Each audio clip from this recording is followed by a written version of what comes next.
Hi, boys and girls. For Reader's Workshop, we are going to start with Session 2 today, Meeting Characters and Learning Lessons. Readers use the storyline to predict. Today I want to teach you that when you read stories, you're not just tagging along behind the character, you're also looking ahead and imagining what's next. You think about what has already happened to predict what might happen next. Here's our anchor chart. Off we go, readers go on adventures. Get ready and take a sneak peek. Keep track of where and when the story is happening and predict what might happen next. We're going to watch this video to learn more about making predictions.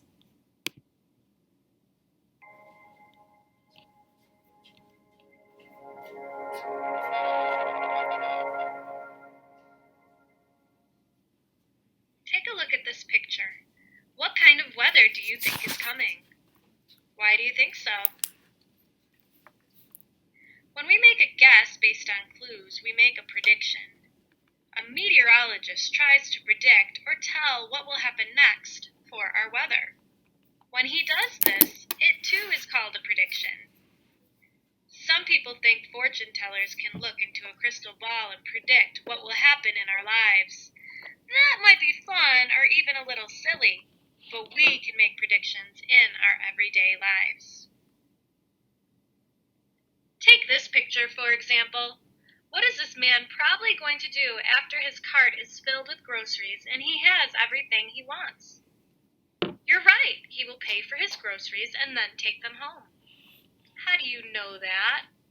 Well, you've probably been to the grocery store before and know that when your cart is full, you pay for your food and then you take it home and have to put it away.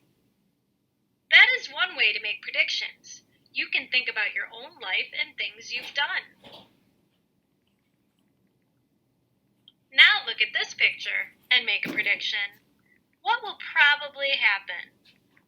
You can't really be wrong when you make a prediction, but your prediction has to make sense. If I asked you what would happen if you try to eat this soup while it's hot, and you said you'd probably burn your mouth, that makes sense. But if you predicted that the soup would change color and the spoon would start to dance, then that's not a great prediction because it's not very likely to happen. We can make predictions when we read, too. This helps us become better readers. Remember, you can use your life experience to make a prediction, but you can also look at a character and think about what you already know about him or her to make a prediction. Take the big bad wolf, for example. You might know that he is a nasty character, so you might predict that he would do something that's not so nice, like eat a pig. Or you might look at what he's already done. When the big bad wolf went to the first little pig's house, he huffed and he puffed and he blew it down. Then he went to the second little pig's house, and he huffed and he puffed and he blew it down. So what would you predict he would do when he goes to the third little pig's house? Yes, he will probably huff and puff and try to blow it down. You can even use clues in text or illustrations to make a prediction. Look at these kids. What do you think these kids are going to do next? That's right, they're going to go on a hike because they have hiking clothes on, backpacks, and walking sticks. The clues in the illustration gave us a pretty good idea of what the kids would be doing next. You're actually pretty good at making predictions, so let's try one out. Molly, come get in the car, said Mom. It's time to go. Dad and Bud are waiting.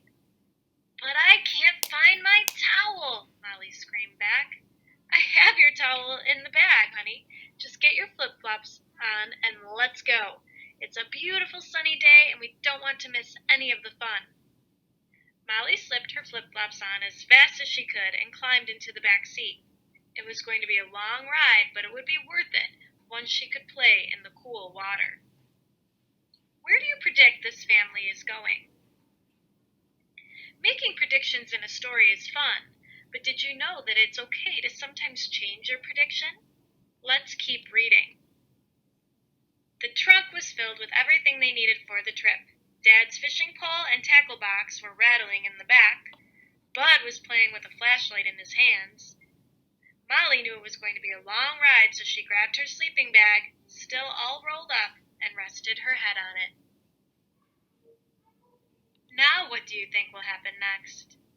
At first, we thought they were going to the beach, but now we've been given more clues like fishing poles and sleeping bags. So maybe we can predict that they're going to go camping. Let's find out what happened. The family was off on their vacation. The 2-hour drive would bring them to Camp Rest and Relax, their favorite place to go every summer. Sometimes our predictions are right and sometimes they're not. Remember, it's okay if you're not right as long as your prediction makes sense. Let's review. Today you learned a prediction is a guess based on clues. There are many kinds of helpful clues in a story. They could be our life experience, a character's past behavior, or details in a text. I predict that right now you will go off and read a book and try to make a good prediction as you do. I also predict that when you are done, you will log on to Reading Wall. All right, boys and girls. Now it's your turn. Take out a book and start reading. Remember to stop and think as you read. Make predictions about what will happen next.